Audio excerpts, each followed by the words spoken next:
நானும் என் வீட்டாருமோ வென்றார் கர்த்தரையே சேவிப்போம். நம்முடைய ஃபியூச்சர், நம்ம முதிர் வயதுல நம்முடைய சாட்சி இப்படியா இருக்கணும்.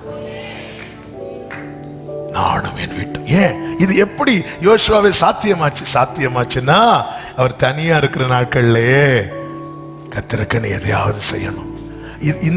இந்த தீ நமக்குள்ள எரிஞ்சிட்டே இருக்கணும். என்ன பண்ணலாம்?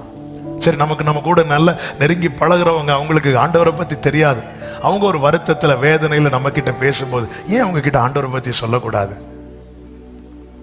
நாங்க உங்களுக்காக ஜெபம் பண்றோம் பிரதர், நாங்க உங்களுக்காக ஜெபம் பண்றோம் சிஸ்டர், ஆண்டவர் செய்வாங்க. ஏன் ஒரு 2 வார்த்தை? இப்படி பைபிள் ஒரு வசனம் இருக்கு, நானே உங்களுக்கு ஆறுதல் செய்வர். நமக்கு தான் படிக்கிறோமே, நமக்குன்னு வச்சிருக்கிறாம கொடுக்கலாமே. 2 வார்த்தை ஏன் செய்ய முடியாது?